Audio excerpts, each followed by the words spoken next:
डर एक एहसास में आपका स्वागत है।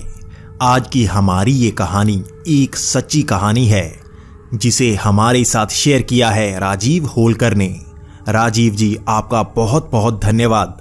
दोस्तों, अगर आप भी कोई डरावनी घटना हमें बताना चाहते हैं तो डिस्क्रिप्शन में दी ईमेल आईडी पर अपनी कहानी भेज सकते हैं। ये घटना 2 साल पुरानी है। उस समय राजीव की नई नई शादी हुई थी। मुंबई में रहने के कारण उन्हें हनीमून पर गोवा ही जाना था। 2-3 दिन तक घर में सारे रीति रिवाज करने के बाद राजीव और उसकी पत्नी अपनी गाड़ी से गोवा की तरफ चल पड़ते हैं। वो नेशनल हाईवे 66 से जाते हैं, जिसे पहले नेशनल हाईवे 17 कहा जाता था। राजीव ने पहले भी कई बेतुकी घटनाओं के बारे में सुना था जो लोगों के साथ इस हाईवे पर हो चुकी थी। इस हाईवे को भूतिया हाईवे कहा जाता है, लेकिन राजीव इन बातों पर यकीन नहीं करता था, तो वो अपनी गाड़ी से दोपहर का खाना घर में ही खाकर चल पड़ते हैं। ये सफर लगभग 600 किलोमीटर का था, जिसमें 10 से 12 घंटे का समय तो आराम से लग जाता है। ये नेशनल हाईवे 66 मुंबई गोवा से होता हुआ कन्याकुमारी तक जाता था। इस रोड की सभी तारीफ करते हैं। इसी के साथ इसकी भूतिया कहानियां भी सुनाते हैं। राजीव इन बातों को कभी नहीं मानता, तो वो कभी किसी की बात नहीं सुनता। 6 से 7 घंटे ड्राइव करने के बाद रात शुरू हो गई थी।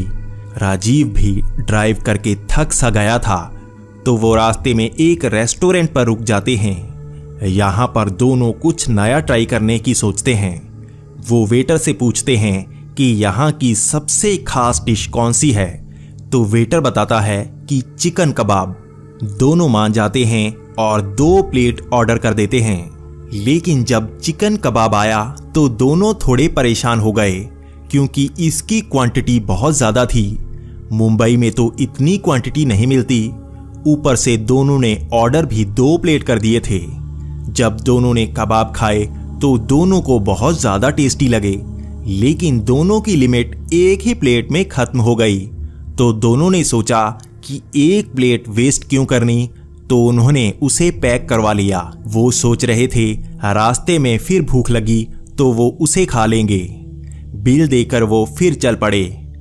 तब रात के करीब 11:30 बजे रास्ते पर उन्हें मौसम थोड़ा खराब सा लगने लगा। उन्हें थोड़ा ठंडा सा एहसास होने लगा था। थोड़ी थोड़ी धुंध भी होने लगी थी, जिस कारण अब देखना मुश्किल हो रहा था। ज्यादातर फरवरी के महीने में ऐसी ठंड नहीं होती। अब राजीव को गाड़ी चलाने में भी परेशानी सी हो रही थी, क्योंकि धुंध ज्यादा ही हो गई थी। तभी राजीव को सड़क के बीच कोई गिरा हुआ दिखा। राजीव डर सा गया। वो गाड़ी को बड़ी मुश्किल से रोक पाया। वो थोड़ा सा घबरा गया था, कहीं गाड़ी उसके ऊपर न चढ़ जाती।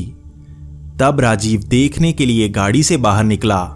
उसकी बीवी भी उसके साथ बाहर आ गई।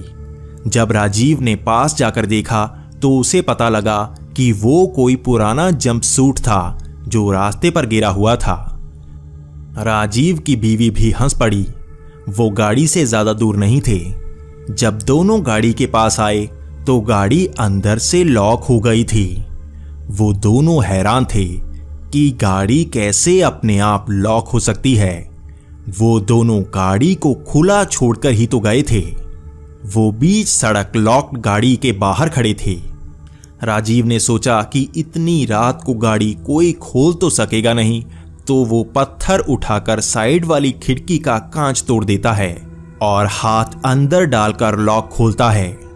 राजीव जैसे ही उस पत्थर को फेंकने जाता है, उसकी पत्नी गाड़ी में बैठ जाती है। वो जैसे ही गाड़ी के अंदर बैठती है, उसे ऐसा लगता है कोई उसके मुंह को खरोंच रहा है। वो दर्द के कारण गाड़ी से बाहर आ जाती है। वो राजीव को ये बताती है, तो राजीव गाड़ी के अंदर बैठकर देखता है। उसे भी कोई नहीं दिखता, लेकिन उसे भी लगता है कोई उसके मुंह को खरोंच रहा है। राजीव गाड़ी से बाहर आता है और दोनों दहशत में गाड़ी से दूर भागते हैं। दोनों को महसूस होता है ये कोई असाधारण घटना है। इतनी रात को उन्हें कोई गाड़ी आती हुई नहीं नजर आती। आगे चलने पर उन्हें एक छोटा सा होटल नजर आता है। वो दोनों वहां जाकर अपनी बात बताते हैं। तब वहां रिसेप्शन पर बैठा लड़का बताता है कि नेशनल हाईवे 66 को भूतिया हाईवे कहा जाता है, जहां पर ऐसी घटनाएं होती हैं। लोग कहते हैं यहां पर 3 अदृश्य चुड़ैल घूमती हैं जो नॉन वेज खाने की भूखी हैं। इस कारण कोई भी नॉन वेज लेकर नहीं चलता। आप लोगों के पास भी नॉन वेज होगा। राजीव को भी वो कबाब याद आते हैं।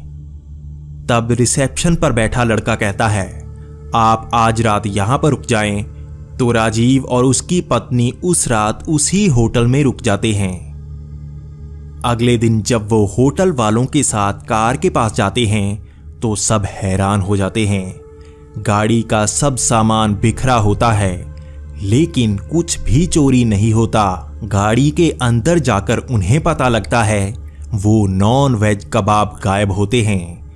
तब राजीव होटल वालों का शुक्रिया करके गोवा की तरफ निकल लेता है। अब से वो भूतिया घटनाओं पर यकीन करने लगता है। दोस्तों, अगर आप अपनी कोई भूतिया घटना जानते हैं या कोई डरावनी स्क्रिप्टेड कहानी बताना चाहते हैं तो हमें डिस्क्रिप्शन में दी ईमेल आईडी पर मेल कर सकते हैं। हम आपकी बात सब तक पहुंचाएंगे।